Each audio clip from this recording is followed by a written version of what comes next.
tu me poses à l'extérieur, hein, n'oublie pas, et n'oublie pas de... Ah, tu rentres tes hanches. Oh. Non, mais c'est trop dur comme sport, là. C'est trop violent pour moi, ça. Mais pas du tout. C'est un sport tendre, Didier. Un sport d'amour, de partage. Tu verras à la 3e mi-temps.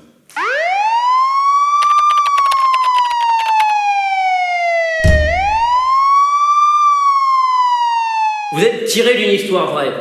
Ah bah je m'ennuyais déjà, hein. Mais vous m'avez agréablement surpris. Et oui, vous avez réussi à me passionner pour le fait divers que vous racontez. Enfin, il faut dire que les acteurs de votre fait divers sont exceptionnels. D'un côté, on a 2 champions du monde, médaillés d'or olympiques, les frères Schultz, en 84. Et de l'autre, on a John Dupont, un milliardaire excentrique. Que du beau monde! Enfin, du beau monde. Quand on voit la tronche de John Dupont, c'est vraiment une façon de parler. Steve Carell et Mark Ruffalo sont époustouflants. Le premier lâche son rôle de comique de service pour jouer le rôle d'un papa-poule de lutteur tartiné de maquillage pour un look blafard. Le second continue avec les shorts. Après Hulk dans Avenger, il s'amuse avec les costumes sexy de la lutte. Alors Monsieur Doom, dans son rôle de Mark Schultz, le petit frère qui veut s'imposer, est bien, mais sans pour autant laisser un souvenir impérissable. Si tu veux, son corps lui permet de se montrer, mais un peu comme dans les Jeux de Séoul que j'ai fait en 75, il part finalement vite du terrain. Short, costume moulin, contact humain, ça promet d'être tendu.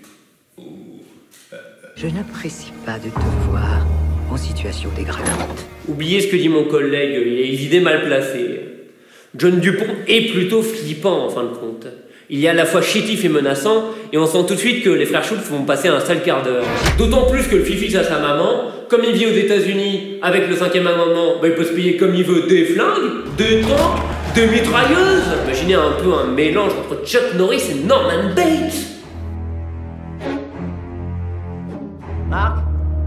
Ce que j'admire chez vous, et que d'autres plus limités vous reprocheront sans doute, c'est votre refus d'expliquer les actions de vos personnages. Vous conservez une part d'opacité et de mystère qui vous rendent fascinant. Bennett Miller maîtrise tout, et il arrive à retrouver l'esprit des années 80 dans toute leur splendeur. Les VHS d'abord, bien entendu, mais aussi les rails de coke. Les rails de coke. Miam, miam. Votre problème, c'est que vous tournez en rond, comme la lutte en fait. Franchement, j'aimais pas la lutte avant, et là vous me l'avez pas vraiment vendue. Donc comme vous le dites si bien, tout ne s'achète pas. Je peux savoir ce qui se passe entre toi et Dupont? Qu'est-ce que je viens de dire? Qui est-ce qui sort du terrain là? Je sais pas. Bah c'est Fox Catcher mon gars. Ah non. Je peux pas le laisser tout ça. Il est en pleine forme. Il arrive même à faire le grand écart entre le comique et le tragique. Mais tu te fous de moi là, regarde l'atmosphère grisâtre qu'il y a là, dans cette mocheté. C'est tout moche, c'est moche. Oui, mais c'est ça aussi la lutte. C'est le combat pour l'existence, tu vois, c'est métaphysique. Mais arrête ta masturbation intellectuelle là et fais-moi sans pompe. Allez, dépêche-toi. La lumière est proche, Didier. Allez, ton corps évolue, je sens une transformation. Fais-moi sans pompe.